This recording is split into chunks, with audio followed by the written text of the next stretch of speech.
Thank you very much, everybody. By way of background, Liongate is a $3 billion fund of hedge fund firm. We specialise in constructing hedge fund portfolios for a wide range of clients across the globe.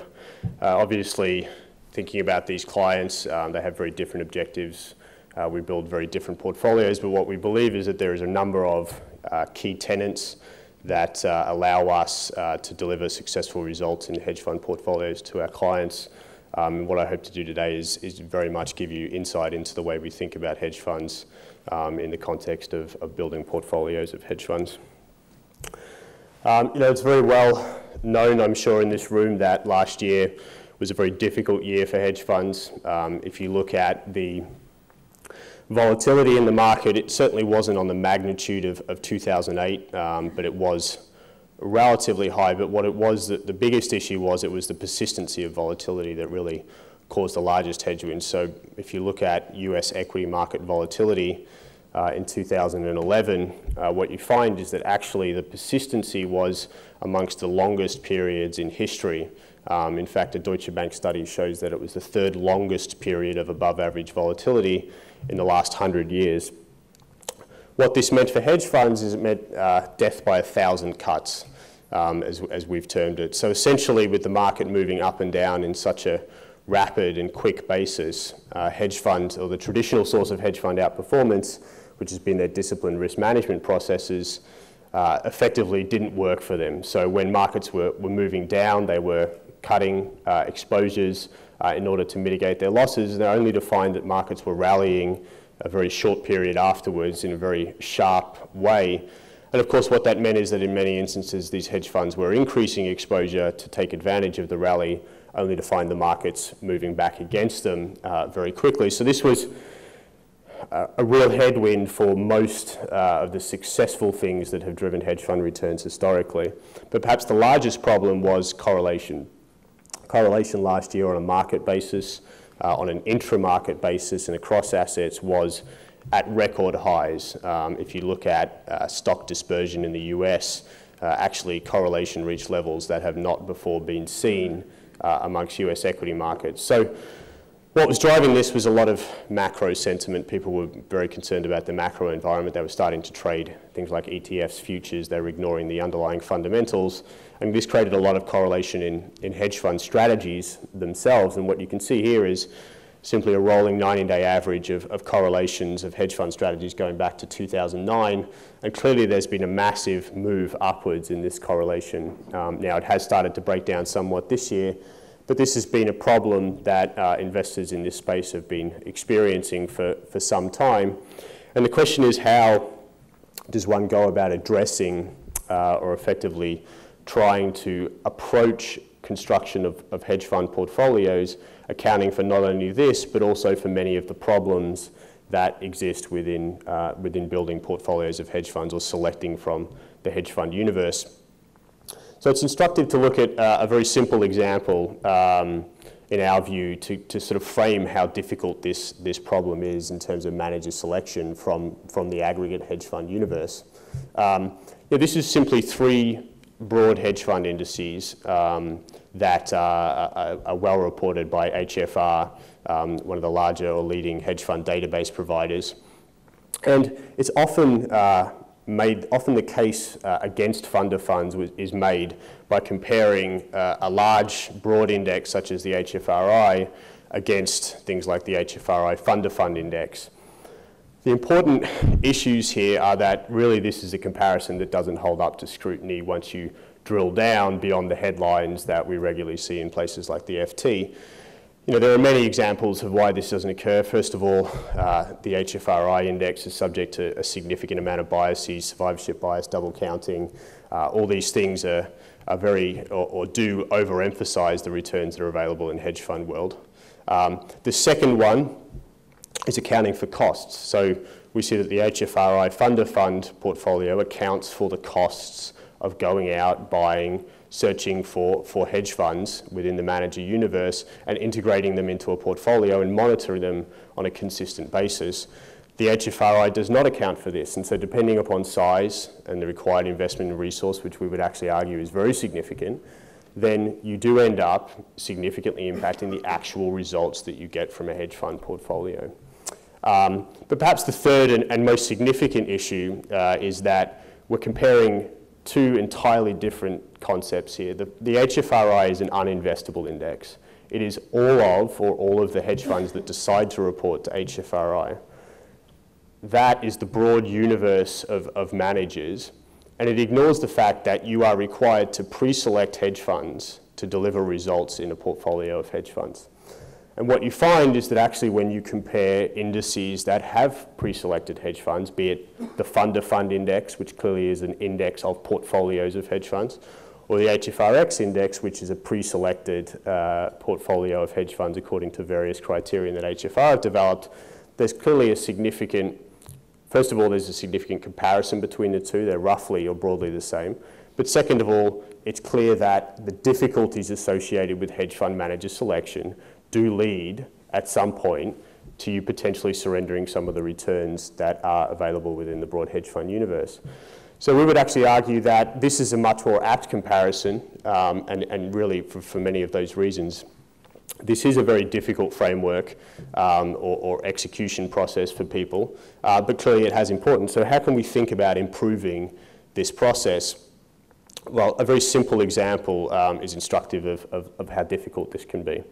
So looking at an example of a consultant or a hedge fund advisor or a fund-to-fund, a family office, a pension fund, whoever is selecting portfolios of hedge funds, if I start with the basis, and this is probably an aggressive assumption, that they can correctly classify a manager as skillful or unskillful 80% of the time, and I then say that within the hedge fund universe there are something like 10% of the managers that are actually skilled, once again that may be an aggressive assumption, what is the probability that the recommended manager or managers in my portfolio are actually of the skillful variety, so the managers that are likely to outperform in the future? And the answer is somewhat surprising. Some people would say sort of 80% or assume it's somewhat higher, but the answer is a conditional probability problem. If I break down the manager universe into the 10% that are skilled and the 90% that are unskilled, and then I take the success rate of that consultant in correctly or incorrectly classifying those managers, I find that they eventually end up correctly classifying the unskilled managers, 72% of those managers, as unskilled, but they incorrectly classify 18% of those managers as skilled.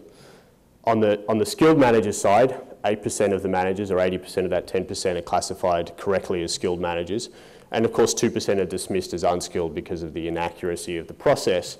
So what that means is that 26% of the managers in the universe have ended up being classified as skillful. Now 8% of those managers, 8% of the universe in those managers are actually skillful. So the consultant accuracy rate drops dramatically from the 80% assumption that we started with to something like 31%. Now, of course, as I was stating at the start, these are fairly aggressive assumptions. If I start to bring any of those down, this becomes an even more difficult process for people to execute. So the question is, how can we address this and improve our odds? The fundamental law of active management is something that's well documented. It's been a large part of investment theory for a very long time. It states that performance is a function of three things. 1, alpha, 2, breadth, and 3, capture. Alpha is manager skill. It's the ability of a manager to forecast an investment outcome correctly. Breadth is the opportunity set, breadth is the opportunity set to which they apply that skill set. And capture is their ability to translate those ideas into a portfolio. It's the constraints. Now, the constraints are very important. Obviously, they have a significant influence on hedge fund returns, but that is necessarily the advantage of hedge funds. That is their advantage over long only. They suffer from less constraints due to the fact that they're less regulated. We believe that the alpha and the breadth components are interesting places to start to allow us to improve our ability to deliver successful hedge fund returns. And what this means is two things.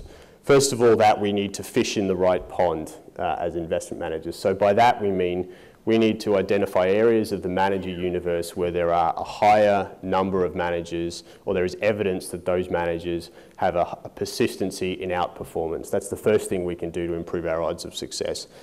The second one is understanding market breadth. It's understanding the ability of managers to identify opportunities. It's understanding the influence of strategies within the investment universe and how strategies can influence manager returns. So these are two of the core philosophies of Liongate. These are two core tenets that we believe allow you to deliver outperformance over time. So breaking these down and thinking about them in theory, how do we go about this? Well, the first one to say is that from a manager perspective, the problem is an interesting one. If you look at the breakdown of hedge funds from a number of hedge fund versus an asset, there's clearly a large skew here. So 1% of the names in the hedge fund universe control over 70% of the assets. So clearly what we have is a massively skewed distribution in terms of larger hedge funds dominating the asset base of the hedge fund industry and a number of other smaller hedge funds fighting for a significant amount of assets, nevertheless, but a much smaller portion than the industry overall.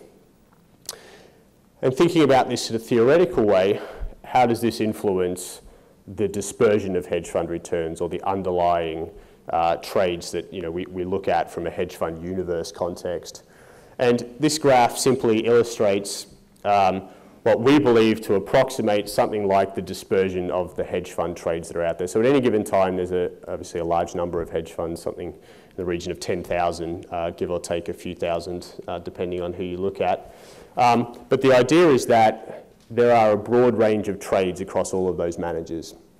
Initially, at the sort of higher end of the spectrum, there's some very crowded trades, things like long gold as an example, long oil in early 2008 would be a good example, short financials at the same time.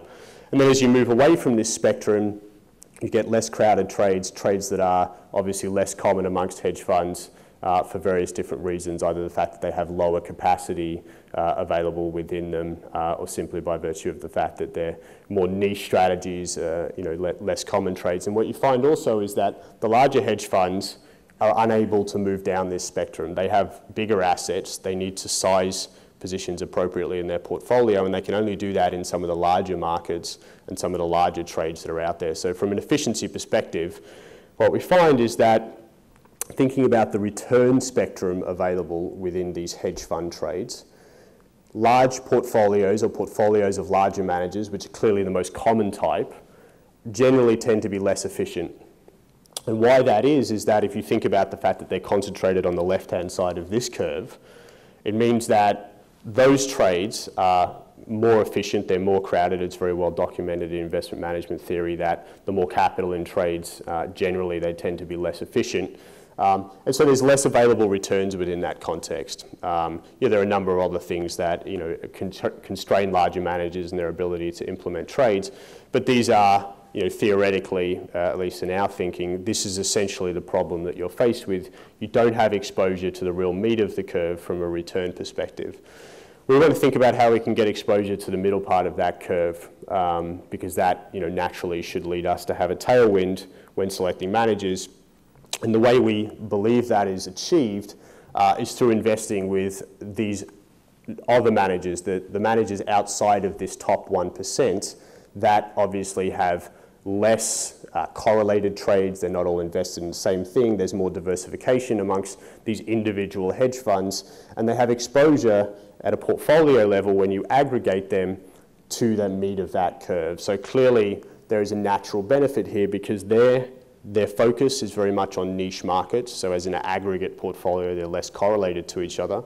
But there are less efficient markets. They can know these opportunities in a much more detailed and granular way and have the ability to exploit these types of trades more efficiently. So the first part of the argument, in our view, goes that looking at individual hedge funds within the smaller to mid-sized space gives us a natural tailwind. There are more managers that are likely to outperform in that space, and history definitely supports this type of idea. So if you look at hedge fund returns on a historical basis, thinking about dividing the universe into small, medium, and large-sized funds, what you find is that the small to medium-sized funds have consistently, over many decades, outperformed their larger brethren on a historical basis. So evidence certainly supports the theory that there is a natural tailwind or a natural advantage to choosing these types of managers in your portfolio. And as we saw earlier, if you could find areas where there are more managers, they outperform, that clearly improves your odds of success when constructing a hedge fund portfolio. Yeah, the other thing here is as well that, thinking about the asset profiles of these funds, and this is one of the larger, probably one of the larger drivers of this dispersion too, is that many of these funds, consistently represent the larger funds, much larger institutions. They have, simply by nature of their businesses, larger institutional client bases. The investment risk tolerance amongst larger institutional clients is significantly lower than many of the either private investors or smaller investors that you see within the hedge fund universe. And so clearly this has the ability to drive this type of issue as well. So that really, that's the way we think about managers selection in terms of thinking about the manager universe. It's also instructive to think about strategies. So this is focusing on breadth. Where in the market opportunity set can we think about improving our delivery of returns over time? And this is the other interesting thing that you find within hedge fund space. Hedge fund returns, despite often being mismarketed as absolute return, or pure alpha, or however you want to describe them, really, the reality is that that's a large misnomer. A lot of hedge fund strategies, there are certainly some pure alpha strategies. They're much rarer, but most hedge fund strategies do contain some form of beta. Cliff Asness is very vocal about this, and I'd say his position is somewhat skewed. But clearly we do want to understand that there is some beta in hedge fund strategies, and they do face headwinds or tailwinds in particular times. And you can clearly see that historically that's been the case. Taking equity hedge as an example, clearly it's had some very good years. 2005 and 2007 were very good years for the strategy. It's also had some very bad years. Last year was a bad year for equity hedge. 2008 was clearly a bad year for equity hedge, and we all know the reasons for this, particularly the financial crisis. But this is one of the cyclicalities of hedge funds. It's reasonably predictable if you understand what the underlying drivers of returns in hedge fund strategies are. And so it gives you the possibility of tilting a portfolio or actively managing a portfolio from a strategy perspective. And it's easy to see why when you look at the underlying breakdown of managers. So this is a dispersion plot of all the managers in the equity long short or equity hedge bucket of the hedge fund research universe. And what you find is that this was a time when, as you can see from this slide here, equity hedge was not doing very well. And clearly, what that means is that the majority of managers, this is obviously a tautology, did not do very well during that period. So if I am trying to build a portfolio of hedge funds and I'm selecting from equity hedge at this particular time, my odds of success are dramatically reduced because there are substantially fewer managers doing a reasonable job of delivering positive performance during this period. So the headwind is dramatic. And clearly what I would have been better off doing is not simply trying to stick to my guns and pick managers, but avoiding the strategy entirely and looking for other opportunities where there may be better relative opportunities from a hedge fund strategy perspective. At the time, there were many of these examples: global macro, volatility arbitrage, even looking to some of the more defensive or short bias strategies. But clearly there is the reverse of this as well. When hedge fund strategies are doing very well, or when a hedge fund strategy is doing very well, there's a great opportunity to benefit from that tailwind. So that's naturally pushing managers higher. I want to be in this space at this particular time because the odds of my success of selecting a manager are clearly much higher because there's a natural tailwind and everybody's doing well at this particular point. So putting those two together, what I find is that we, sort of philosophically, have identified two areas that we think we can do better in. First of all, we need to focus on managers that have smaller to mid-sized capital bases. There's a natural tailwind for them, there's a natural advantage for them, and historically that's been proven. And secondly, thinking about strategies, I need to not get married to being invested in individual strategies. You need to be very arm's length with your manager relationships because in actual fact, strategy, as you can see between these two slides, is actually the most significant driver of hedge fund returns over time, as opposed to manager success. So we think, very much an active approach to strategy allocation is required. So how does one go about implementing this sort of idea and this sort of process? Well, The first thing to say is that it's not necessarily an easy one, as we saw at the very start when we think about, how do I build a portfolio and the potential for me to lose returns in doing that. If I want to operate in the small to mid-sized space, there are much larger managers, about 7,000 managers in the universe running less than $250 million. That's clearly a significant number of managers, and even for a fund of funds, that's a significant amount of work required, let alone a 1 or 2 person team at a consultant or a pension fund who are executing this process. So that's the first thing to say. We're dealing with a lot more managers here. So clearly more resource investment is required to do this. Secondly, this area of the universe has much higher turnover. So we're not dealing with the same 7,000 managers on a regular basis. We're dealing with a lot more than that. There are very few large hedge funds shutting down. There's a lot more at the moment due to regulations, but the majority of manager turnover occurs in these smaller funds. So I need to be constantly refreshing my database, constantly refreshing my source of ideas in order to stay ahead of clearly where this. I also need to understand what causes this sort of attrition, where there's a higher rate of turnover, because it is largely driven by performance in many of these strategies, and so clearly that is also a headwind to selecting managers.